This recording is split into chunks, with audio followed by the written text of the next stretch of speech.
주간에도 한 목사님 네 분을 이렇게 만나게 됐는데, 교제하는 가운데서 목회 현장에서 참 이렇게 힘들고 저렇게 힘들고 하는 말씀들을 쭉 들으면서 물론 그 일들 가운데서 그래도 하나님이 사랑하시고 이런저런 말씀으로 위로하고 격려해 준 마음도 있지만, 그러면서 또 한편으로는 하나님 감사합니다, 하나님 감사합니다 라는 고백이 저절로 나올 수밖에 없는, 아니 그렇게 하신다고요? 그런 분들이 계시다고요?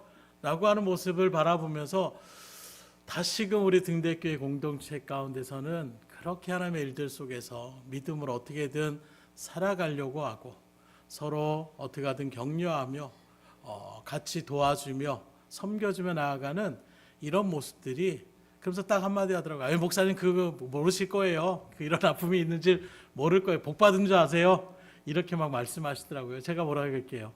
예, 저도 복 받았어요. 이렇게 얘기했어요. 거기에 대해서 제가 뭐라고 할 필요 없이 복 받은 인생을 살아간다는 것은 그만큼 감사한 일이고 정말 하나님 앞에 영광 돌릴 만한 일인데, 오늘 그래서 우리가 참으로 감사해야 될 것이 무엇이냐? 정작 우리가 건강한 사람들은 건강에 대한 소중함을 몰라요. 이게 감사거리인지 모릅니다. 아파 보면, 오늘 오전에도 얘기한 것처럼 갑자기 사고를 내서 앞을 못 보게 되는 징역 가운데 있으면, 그때 내가 정말로 눈을 뜨고 이렇게 아침마다 또 주변에 있는 장관들과 사람들의 형상, 이런 것들을 보는 것 자체가 얼마나 큰 축복임을, 얼마나 큰 감사의 자리였음을 새삼 느끼게 되는 거예요.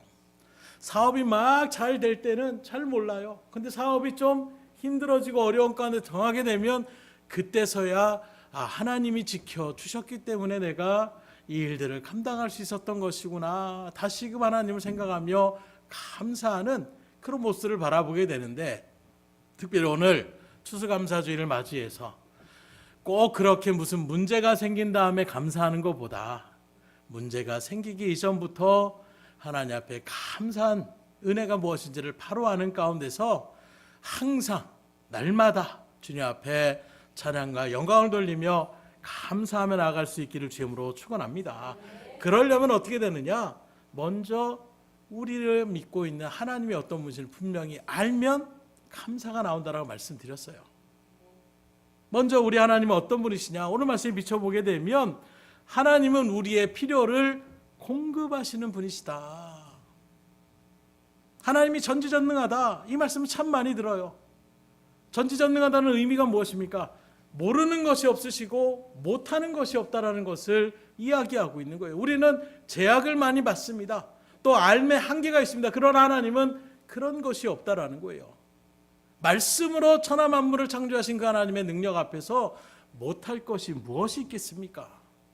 그래서 우리는 전능하신 하나님, 이렇게 기도할 때에도 우리가 일부러 고백하며 나갈 때도 있는데, 정작 우리의 삶의 형편의 모습들을 우리가 겪게 되는 그 순간에 그 가운데서도 하나님은 우리의 어려움과 그 고통과 고난을 이미 알고 계시다는 것을 우리가 잃어버릴 때가 참 많이 있다는 거예요.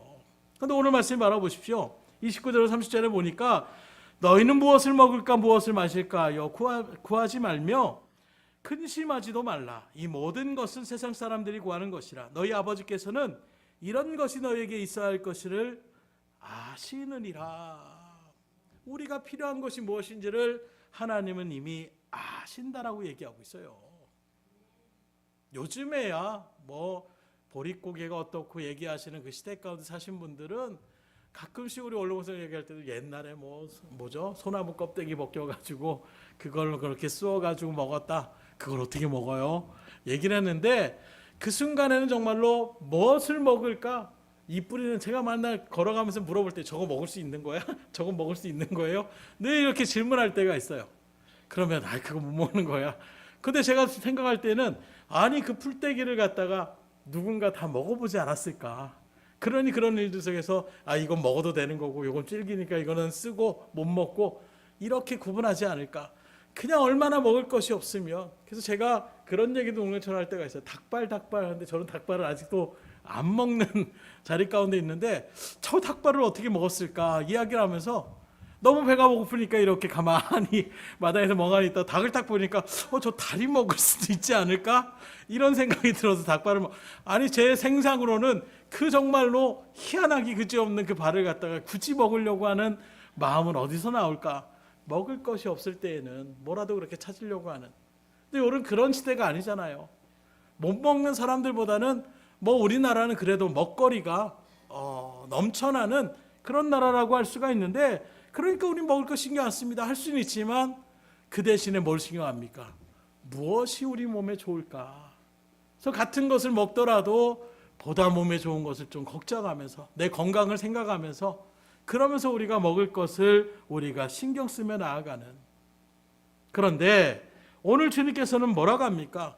그런 삶의 일들을 걱정하지 말아라, 근심하지 말아라, 이렇게 우리에게 증거하고 있습니다. 왜요? 22절로 26절까지의 말씀을 바라보게 되면 우리에게 생명을 주신 분이 하나님이시고 우리의 몸을 주신 분이 하나님이시다. 다시 말하면 우리를 책임져 주시는 분이 계시는데 그분이 하나님이시라는 거예요. 근데 그 하나님이 어떤 분이냐? 까마리를 한번 생각해 봐라. 쉽게 말하면 돌아다니고 있는 여러 가지 그런 새들을 바라보라는 거예요. 그 새들을 누가 직접 먹이를 갖다 주면서 양육하며 이렇게 키우며 나가는 것이 아니라 알아서 다 크지 않느냐. 그들이 심지도 않고 거두지도 않고 창고도 만들지 않았음에도 불구하고 다 먹고 살아가지 않느냐. 왜 그렇게 살아갈 수 있느냐? 하나님이 먹여주시기 때문에 살아간다라는 거예요. 한낱까마귀도 그런 새들도 그 미물들도 하나님께서 그렇게 챙겨주시고 신경 써주시는데 하물며 우리 인간의 존재가 무엇이냐? 하나님의 형상을 따라 치음받은 우리들을 하나님이 그냥 내버려 두시겠냐라는 거예요. 그래서 하나님은 너희는 새보다 얼마나 더 귀하냐 이렇게 말씀하면서 뭐라고 합니까? 너희가 염려함으로 키를 한 자라도 할 수 있느냐?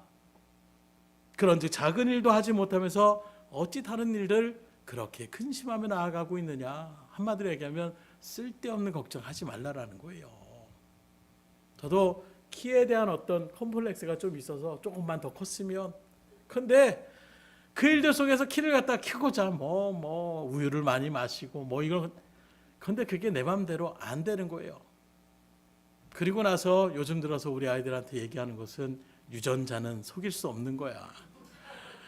부모님이 키가 크면 자녀들도 키가 크더라고요. 물론 다 무조건 그렇진 않지만 대부분 그런 거예요.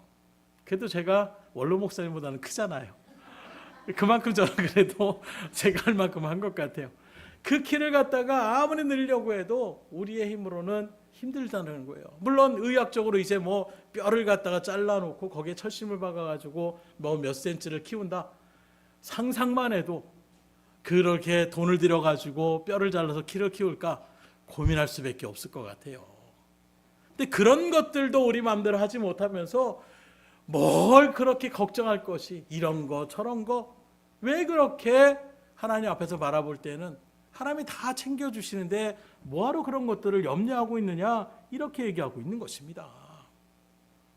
즉 우리의 걱정과 염려는 무익한 것이고 아무짝에도 쓸모없는 것이라고 말씀하고 있어요. 그러니 염려하지 않기를 주임으로 축원합니다. 우리 옆 사람들 선포하겠습니다. 근심하지 마세요. 왜 근심하지 마세요? 하나님이 책임져 주시니까. 하나님이 책임져 주실 때 왜 근심합니까? 근심할 필요 없어요. 마치 자녀들이 엄마 나 학비 어떻게 하지? 야 네가 걱정하지 마. 넌 대학만 시험 펼쳐서 들어가면 그 다음엔 다 해줄 테니까 그런 거 걱정하지 않아도 돼. 물론 그런 일들 가운데 못 해주는 그런 부분도 있지만 말 그대로 우리 하나님은 어떤 분이에요? 전능하신 하나님이세요. 그런 의미가 신앙생활 하잖아요. 만약에 그 하나님이 저 정도의 능력만 갖고 있다면 누가 그 하나님을 믿겠습니까? 근데 하나님은 능력에 한이 없으신 분이에요. 그런 하나님을 아버지로 우리가 바라보면서, 부모의 아버지라 부르는 것은 무엇입니까? 자녀들을 부모가 책임져 주는 것처럼 하나님이 책임져 주시겠다라는 거예요. 그 하나님을 믿으시고 염려와 근심을 떨쳐버릴 수 있기를 주님으로 축원합니다. 때가 되면 하나님 적절하게 채워주세요. 계속해서 27절 28절에 보면 백합화를 생각하여 보라. 실도 만들지 않고 짜지도 아니하느니라. 그러나 내가 너에게 말하노니 솔로몬의 모든 영광으로도 입은 것이 이 꽃 하나만큼 훌륭하지 못하였느니라. 오늘 있다가 내일 아궁이에 던져지는 들풀도 하나님이 이렇게 입으시거든 하물며 너희일까 보냐 믿음이 작은 자들아. 지금도 뭐 가을이 되니까 막 꽃이 막 울긋불긋하고 또 산에 단풍들이 막 아름답게, 그래도 목요일쯤에 이렇게 세미나가 있어가지고 이렇게 모셔드리는데 거리에 단풍과 또 단풍만 있는 것이 아니라 여기 뭐 이렇게 예뻐 그랬더니 안산 식물원 근처더라고요. 그 앞에 나무를 심었는데 각양의 나무들을 심었는데 그 색깔이 아주 오묘하게 절묘하게 그렇게 어우러지는 모습을 알아보면서 이야 멋있다 라는 소리가 절로 나올 정도로. 그래서 가끔 자연의 어떤 그 아름다움을 바라보게 되면 인간이 막 만들잖아요. 뒤에도 우리가 막 꽃을 저렇게 만들고 예쁘게 하지만 우리 사모도 막 그럴 때 이거 진짜야 하고 한번 쓱 만져볼 때가 있어요. 가짜와 진짜의 차이는 아직도 클 수밖에 없어요. 그 생동감이나 그 촉감이나 그 향기나 이런 것들을 따라오기가 쉽지 않은 것입니다. 그만큼 하나님이 창조하시는 일들의 역사들을 바라보게 되면 얼마나 오묘하고 얼마나 절묘하고 얼마나 세밀하게 하나님이 그렇게 만들어 놓으셨느냐. 아무리 우리 현대과학이 발달되고 할지라도 그 자연의 힘 앞에 너무나도 여전히 미약할 수밖에 없는 우리의 모습들. 그런데 그 하나님이 나를 아신다라고 얘기하고 있는 거예요. 그 능력의 하나님이 나의 필요를 아신다라고 말씀하고 있습니다. 그러니 근심하지 말라는 거예요. 걱정하지 말라는 것입니다. 바로 이 믿음이 새겨질 때에 우리는 그 어떤 순간에서 하나님 앞에 감사의 제사를 올려나갈 수가 있는 거예요. 그 지금 당장은 없는 것처럼 보이지만 그 능력의 하나님이 우리 아버지가 되시고 나의 필요할 것을 아시는 하나님께서 공급해 주신다라는 이 믿음의 확신이 있는 사람에게는 그 상황 때문에 원망하고 불평하기보다는 하나님 또 어떻게 채워주실까, 얼마나 대단한 것으로 하나님 또 역사해 주실까, 이 기대하며 나가는, 그리고 믿음으로 그렇게 기대하며 나가는 자에게 하나님 반드시 역사하여 주십니다. 그래서 이런 신앙의 자리 가운데 서면 신앙생활이 너무나도 재밌는 거예요. 신이 나는 거예요. 하나님과 늘 동행하며 나가는 그 에녹의 삶의 모습이 불평불만이 있었겠습니까? 물론 이스라엘 백성처럼 구름기둥과 불기둥으로 계속해서 하나님이 인도하심에도 불구하고 그걸 당연하게 받아들이면 또 원망과 불평을 하더라는 거예요. 중요한 것은 여러분들이 지금 하나님과 동행하는 삶 가운데 있을 때에 그 하나님이 우리의 필요한 것을 아시고 공급해 주시고 채워주시는 분임을 믿음으로 바라보시며 걱정과 근심을 떨쳐버리시고 오히려 하나님 앞에 감사와 찬양을 올릴 수 있기를 주님으로 축원합니다. 두 번째로 우리가 믿는 하나님은 어떤 분이시냐? 온 우주 만물을 창조하시고 주관하시는 분이 바로 우리가 믿는 하나님이시다. 창세기 1장 1절에 성경의 최초의 말씀 가운데 뭐라고 합니까? 태초에 하나님이 천지를 창조하시니라, 이렇게 선언하며 나가고 있어요. 우리는 이 말씀을 잘 알고 있지만 이것은 하나님이 누구이신지를 우리에게 분명하게 증거하며 나가는 위대한 선언으로 바로 태초에 하나님이 천지를 창조하셨다, 이 말은 하나님이 이 세상의 주인 되심을 이야기하고 있는 거예요.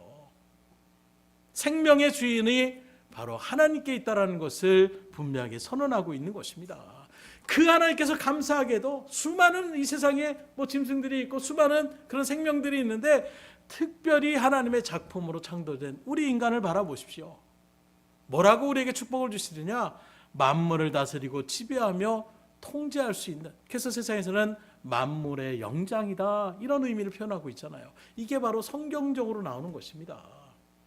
창세기 1장 27절 이하에 바라보면 하나님이 자기 형상 곧 하나님의 형상대로 사람을 창조하시되 남자와 여자를 창조하시고 하나님이 그들에게 복을 주시며 하나님이 그들에게 이르시되 생육하고 번성하여 땅에 충만하라, 땅을 정복하라, 바다의 물고기와 하늘의 새와 땅에 움직이는 모든 생물을 다스리라 하시니라. 하나님이 이르시되 내가 온 지면에 씨 맺는 모든 채소와 씨 가진 열매 맺는 모든 나무를 너희에게 주노니 너희의 먹을거리가 되리라.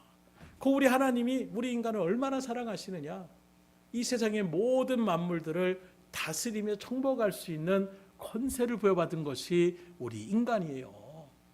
그래서 미래 시대에 원숭이가 어쩌고 저쩌고 이런 얘기들 하지만 창조의 질서 가운데 바라보게 되면 하나님이 우리 인간을, 이 세상을 창조하는, 그래서 우리가 동물원에 우리에 갇혀 있지 않잖아요. 동물원에 다른 동물들을 우리가 바라보면서 그것을 또 이렇게 저렇게 우리가 즐기며 나아가는 이 모든 것들이 하나님의 창조의 섭리 역사 가운데에 이루어지게 된 것입니다. 그러면서 심지어 뭐라고 합니까? 이 땅의 모든 씨 맺는 채소들, 다시 말하면 이런 어떤 식물을 통하여 채소까지도 우리 인간을 먹이시기 위하여 하나님께서 배설해 놓은 작품이 되었음을, 창조물임을 우리에게 증거하고 있어요. 그만큼 저 여러분들이 누구라고요? 우리는 하나님의 형상을 따라 지음받은 존재예요. 온 우주 만물을 그 일들 가운데 정복하며 생육하며 번성하며 나가는 사람들이 바로 저 여러분들인 것입니다. 그리고 이 땅에 있는 것들을 먹거리로 그렇게 베풀어 주신 은혜 가운데 그 중심에 바로 저 여러분들이 있는 거예요. 그런데 정작 이런 은혜를 받고 있으면서 하나님은 다 우리를 위해 먹을 것을, 또 우리를 정복할 수 있도록 해주셨는데, 나 뭐 먹지? 나 어떻게 살지? 어떻게 입고 나가지?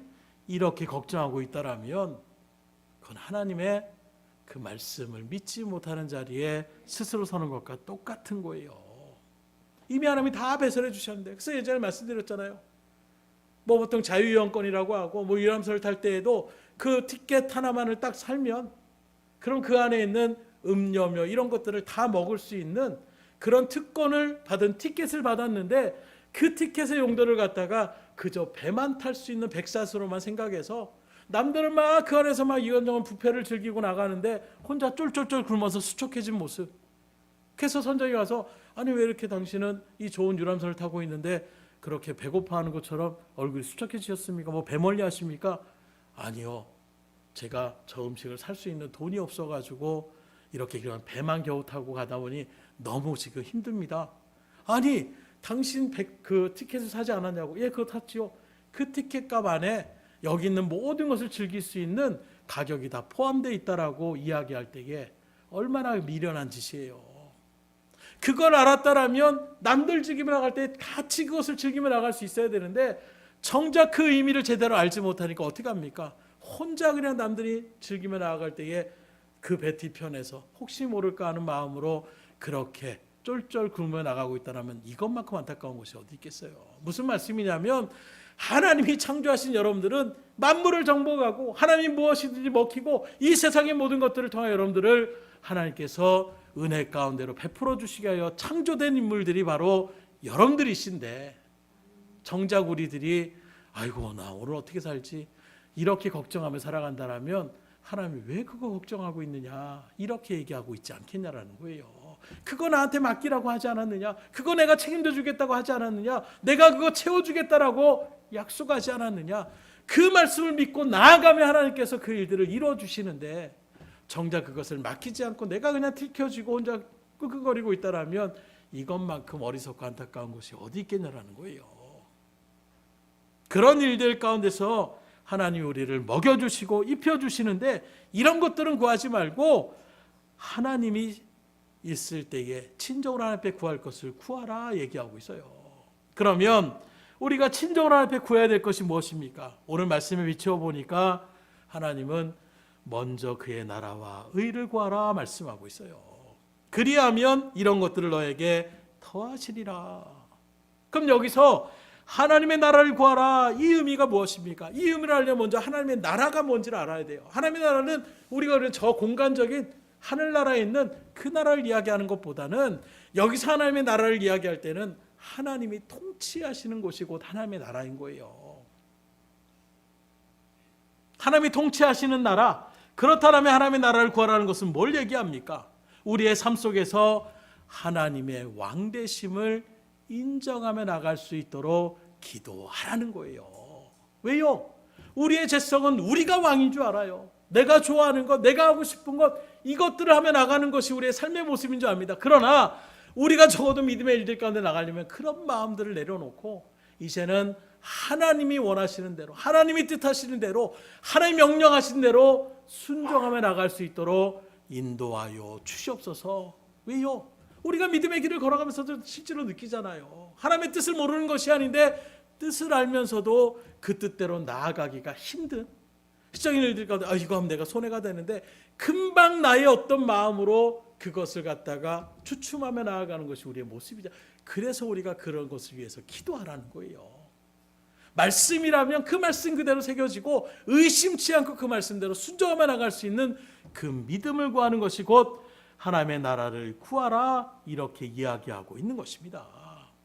곧 내가 최종 의결자가 아니라 하나님이 최종 그 일들을 이루시며 나아가는 의결권을 결정하며 나갈 수 있는 존재로 인정하며 나가는 이 기도를 주님 앞에 올릴 수 있기를 주님으로 축원합니다. 아마 여러분들이 그렇게 나아가면 하나님이 책임져 주셔요. 그런데 하나님 앞에 내가 하나님한테 맡기지요 하면서 정작 내가 그것을 맡기지 않고 내 마음대로 나가니까 하나님이 내버려 두시는 거예요.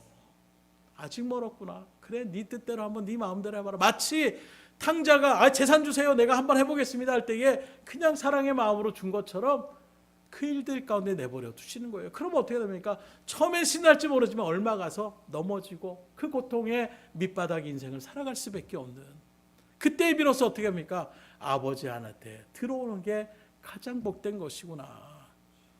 서두에도 말씀드린 것처럼 꼭 그렇게 비참한 자리에 서기 전에 지금부터 하나님의 말씀대로 순종하며 나아가셔서 주님의 놀라운 은혜를 충만히 받아 누릴 수 있기를 주님으로 축원합니다.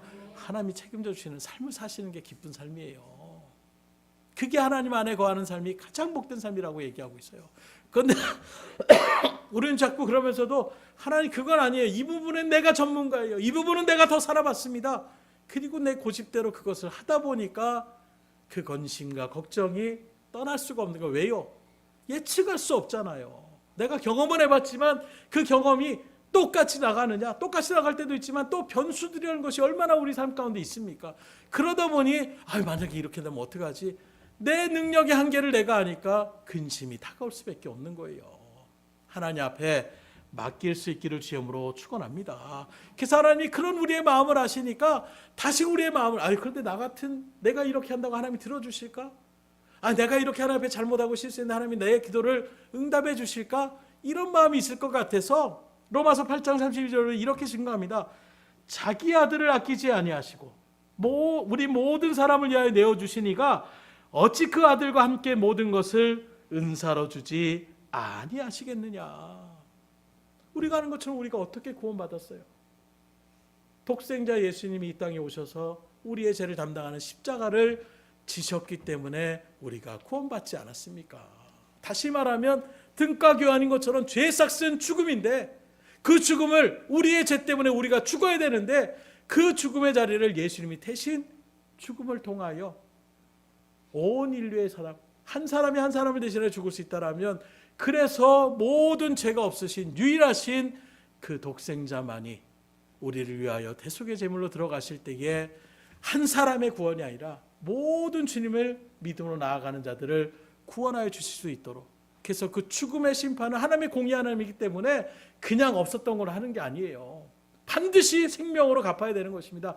그 일들을 위하여 예수님을 우리를 대신하여 십자가에 내어주신 것이 하나님의 사랑이라는 거예요. 여러분들이 많은 것들을 가지고 있지만 특별히 자녀들이 있는 부모님 가운데서 자녀만큼 귀한 것이 있겠어요? 심지어 많은 일들 가운데 얘기합니다. 내 생명이라도 내 자녀를 위해서는 내어주겠다. 이게 부모의 마음이잖아요.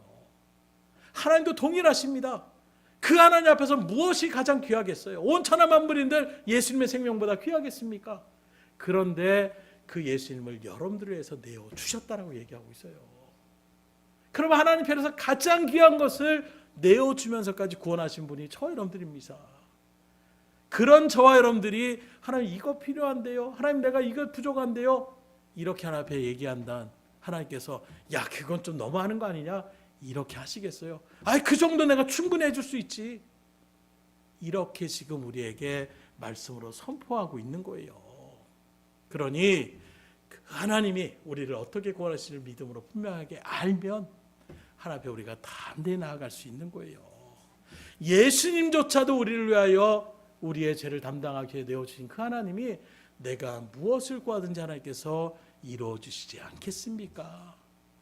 하나님의 뜻대로 나아가는 우리의 발걸음 위에 하나님의 일들을 감당하기 위하여 이런 것을 구하는데 하나님이 채워주실 줄 믿습니다.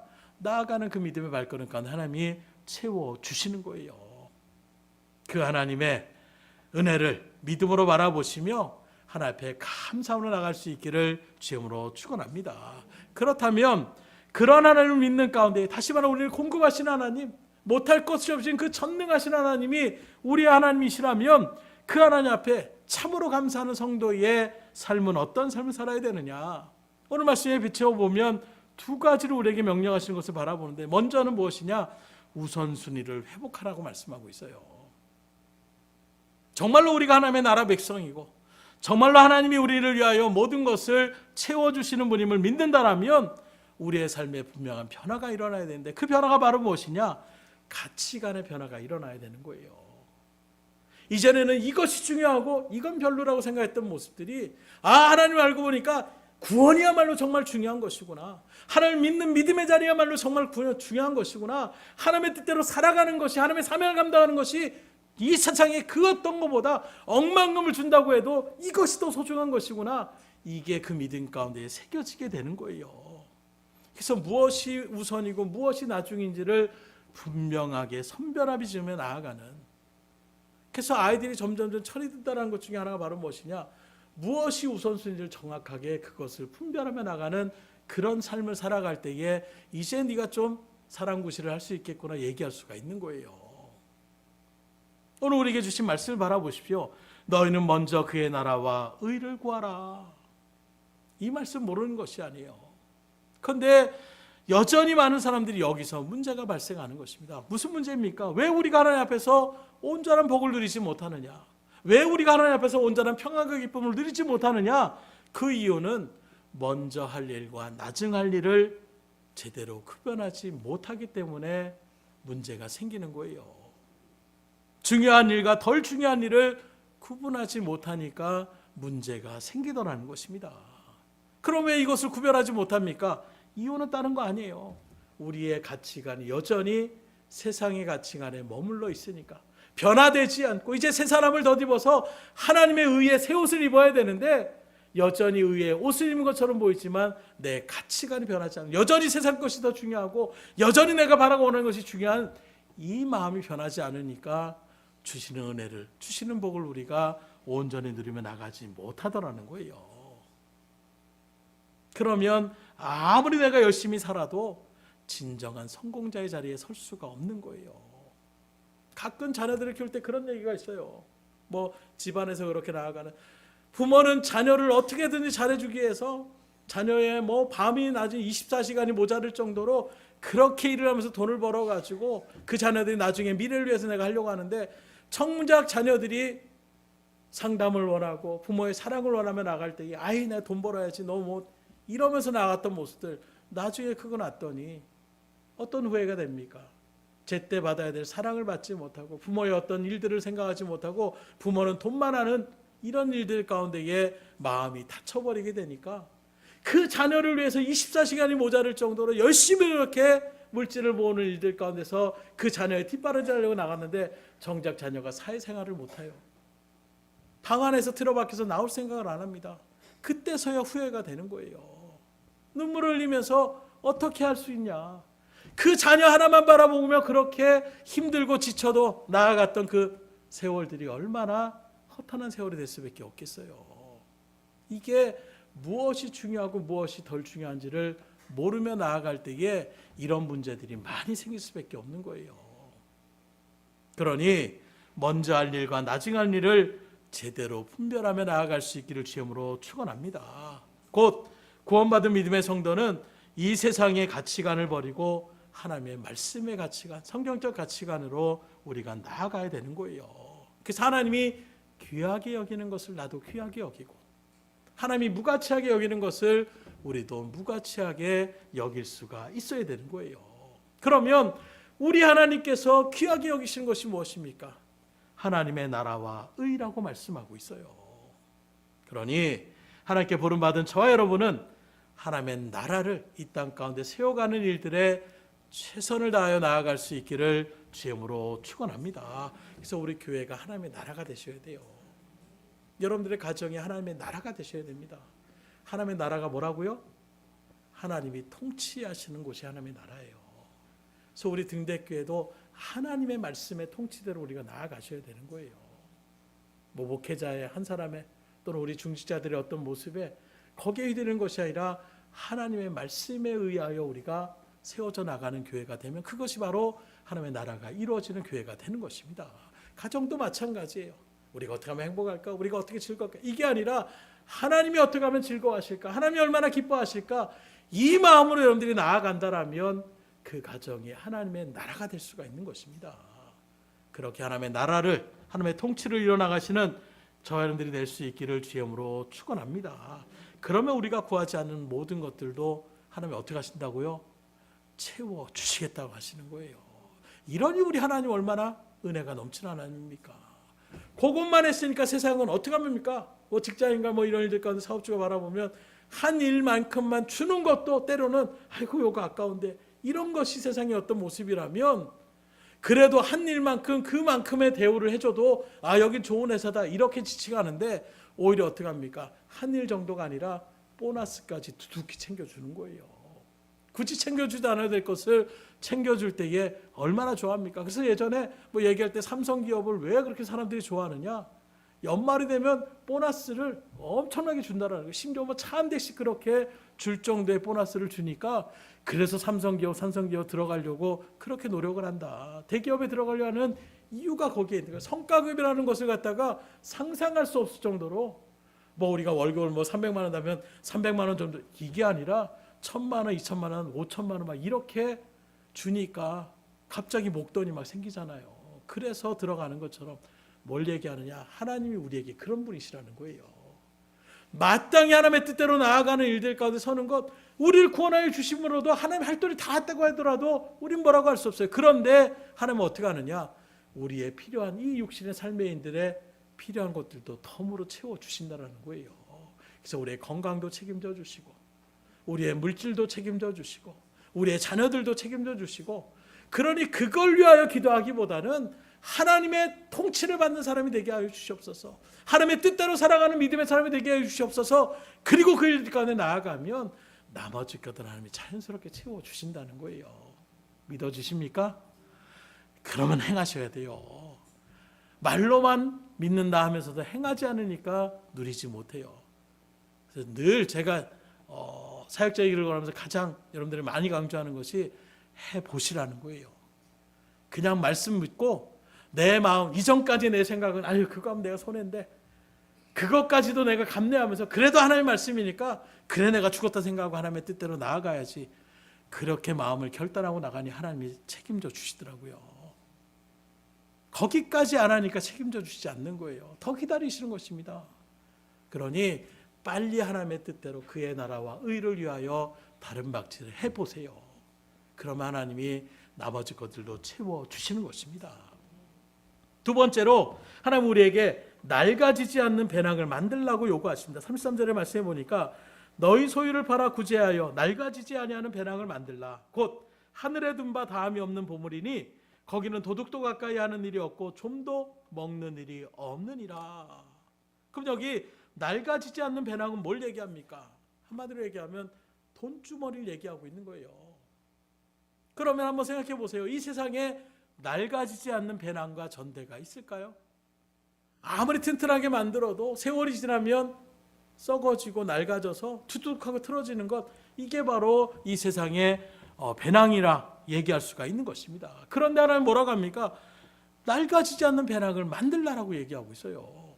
어떻게 만들 수 있습니까? 그것은 바로 하나님이 주시는 재물을 가지고 나 자신만을 위해 사용하는 것이 아니라 남을 위하여 사용하는 것이 바로 낡아지지 않는 배낭을 차는 것이라고 말씀하고 있는 거예요.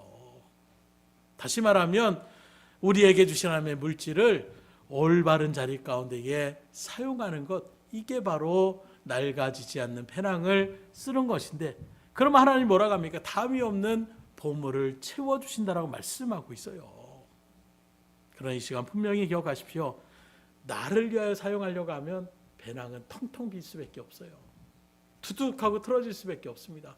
그러나 우리가 구제하고 또 선교하며 힘든 사람들을 놓고 우리가 물질을 그렇게 기쁨으로 사용할 줄 안다라면 그것이 바로 하나님께로부터 하늘의 창고에 그 보화를 쌓는 일임을 믿음으로 바라보시고, 그러기에 우리 등대교회 계속해서 구제와 선교의 일들 가운데서 열심을 다하여 주의 앞에 영광 드리며 나갈 수 있는 여러분들이 될 수 있기를 주님으로 축원합니다. 그래서 내 삶이 지금 쪼들린다라면 오히려 그 가운데에 낡아지지 않는 배낭을 빨리 만드셔야 돼요. 나를 위하여 쓰려고 하지 말고 하나님의 나라를 위하여 여러분들이 한번 써 보십시오. 그러면 하나님이 책임져 줄 수밖에 없어요. 왜요? 이건 제 말이 아니라 하나님이 약속하신 말씀이에요. 그러니 하나님이 어떤 하나님입니까? 한 번 말씀으로 약속하신 것은 반드시 지키는 것이 하나님의 속성인 것입니다. 그러기에 어쩔 수가 없는 거예요. 그래서 하나님의 뜻대로 나아가는 그 일들 가운데 하나님 이렇게 했습니다. 우리가 당당하게 말할 수 있는 거예요. 그럼 하나님이 채워주십니다. 아이고 그것 좀 했다고 아주 기고만장 이렇게 하시는 분이 아니라, 그래 네가 이제 좀 그 말씀을 믿음으로 새기고 그렇게 나아가는구나. 오히려 하나님을 기뻐하세요. 그러니 하나님의 뜻대로 나아갈 수 있기를 주님으로 축원합니다. 주변에 있는 어려운 사람들을 못 본 채 하지 마세요. 그들을 마음에 쓰고 신경 쓰며 그렇게 성경의 모습 나아가 보십시오. 그게 바로 낡아지지 않는 배낭, 하늘에 보물을 쌓아놓는 것임을 우리에게 분명하게 약속의 말씀을 주셨으니, 여러분들이 그렇게 하늘나라의 놀라운 은혜를 충만히 받아 누릴 수 있기를 주님으로 축원합니다. 그래서 뒤에 34절에 너희 보물이 있는 곳에는 너희 마음도 있느니라. 그래서 우리 여러분들이 예물을 드릴 때에, 오늘도 뭐 우리 아들이 와가지고 아빠 3만 원 있어? 이렇게 얘기하더라고요. 빳빳한 돈으로 좀 부탁해. 아빠도 없는데. 그러면 뭐 그냥 줘야지. 그래서 제가 그랬어요. 야, 이미 뭐 준비하는 마음으로 하지도 않았는데 이렇게 얘기하니까 마음이 먼저 가고 있잖아.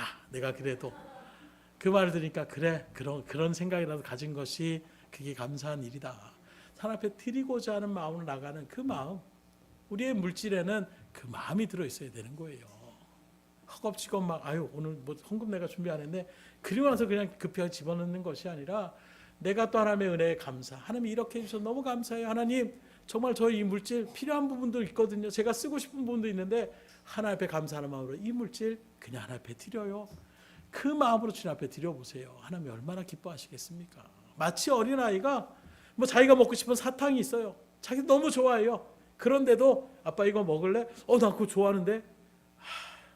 그럼 아빠 먹어 하고 줄 때에 그 아이의 사탕을 낼름 받아가지고 쪽쪽쪽 빨아먹는 부모님이 어디 있겠어요. 아니야 됐어 너 먹어. 다시금 주는 것, 이게 바로 부모의 마음인 것처럼 하나도 마찬가지예요. 여러분들의 어떤 물질을 어떻게 하면 요거 강탈해가지고 좀 힘들게 살게 해야지, 요만큼 더 바치게 해가지고 고민하게 해야지, 그렇지 않습니다. 자원하는 마음으로 하나님의 은혜를 아는 대로 우리가 나아가는 거예요. 소전에 말한 것처럼 감사하면 그냥 감사하다고 표현할 정도가 아니라, 뭔가 내가 물건이라도 아니면 식사 대접이라도 이렇게 하는 모양으로 취하며 나가는 것처럼 그런 모양으로 우리가 나아가면 되는 거예요. 꼭 식사를 대접하고 꼭 뭐 이렇게 물건, 그렇지 않아도 됩니다. 그냥 감사합니다 진심으로 나가도 그 마음이 전달될 수도 있는 거예요. 그런데 내가 스스로 너무 받은 은혜가 크니까 이걸로는 내가 정말로 이런 그냥 말로만의 감사로는 안 되겠다 하는 마음으로 나아가는 그런 모습들, 우리가 드리는 예물도 그와 같은 마음이 돼야 되는 거예요. 10,000원을 드리니 10만 원을 드리니 이게 중요한 것이 아니라, 단돈 1,000원을 드려도 내가 하나님 앞에 이걸 드릴 수 있음에 감사합니다 한 마음으로 나아가면 하나님 기뻐하시는 거예요. 그래서 너희 보물이 있는 곳에는 너희 마음도 있느니라.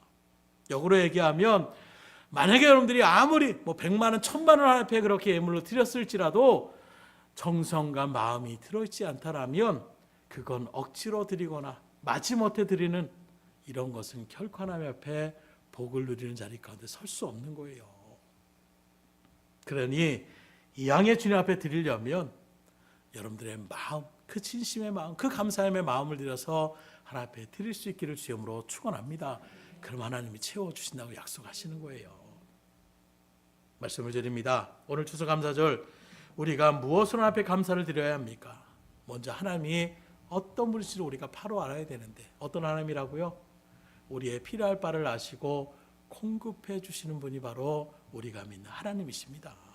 그리고 그 하나님은 우주 만물을 창조하신 분이로 우리의 모든 것들을 얼마든지 책임져 주시며 또 내가 주인이 아니라 나의 진정한 통치자가 되심을 인정해야 될 존재, 그것이 바로 우리가 믿는 하나님이라는 거예요. 그 하나님의 통치를 받으면서 그 하나님을 감동시키려면 어떻게 되느냐? 우선순위를 바로 세우는 거예요. 하나님 명령하시면 그 명령이 1순위로 그렇게 살아야지 나아가는 것이지, 하나님 명령했는데 하나님 그럼 내가 못 삽니다, 그럼 내가 힘들어집니다, 내 가치관을 여전히 주장하고 나간다면 우리가 복을 누릴 수 없어요. 우선순위를 바로 세울 수 있기를 주님으로 축원합니다.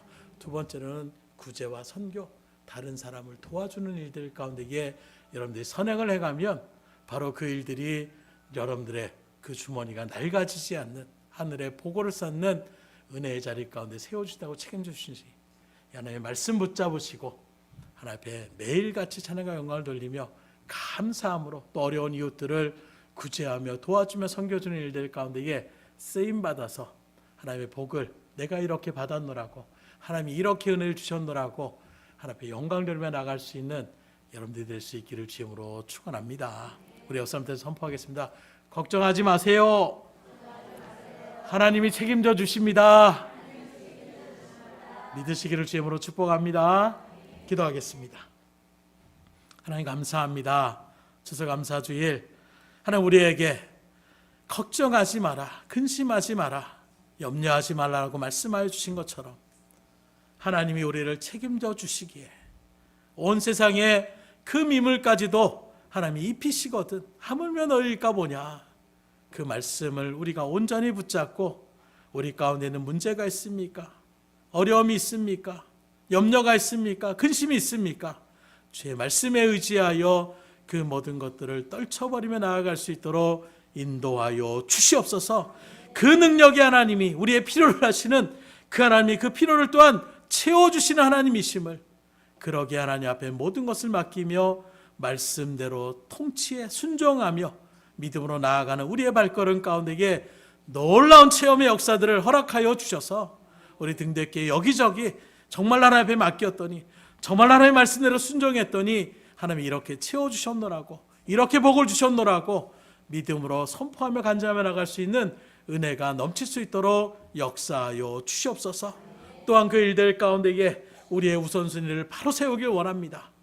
먼저 그의 나라와 의를 구하라는 이 말씀을 온전히 붙잡고 우리의 생각, 우리의 가치관, 우리의 바라는 것들을 먼저 앞세우지 않고 하나님의 뜻, 하나님의 말씀, 하나님이 원하시는 것들을 우리가 우선순위하고 나아갈 때에 하나님 이 모든 것을 더하여 주시옵소서. 나아가 우리 주변의 어려운 이웃들을 그냥 넘기며 나아가지 않고 도움의 손길들을 또한 펼칠 때에 하나님 그 모든 것들 또한 주님께서 하늘에 포고를 세우는 것처럼 채워준다로 약속하여 주셨사오니 우리가 어려운 일들을 도와줄 때에 금정적인 손해가 아니라 하나님이 그 모습을 바라보시고 더 많은 것으로 채워주시는 이 놀라움의 은혜 또한 우리가 그대로 순종함으로 체험케 하여 주시옵소서. 모든 것을 주님 앞에 의탁드리며 예수의 손 받들어 기도드렸사옵나이다. 아멘.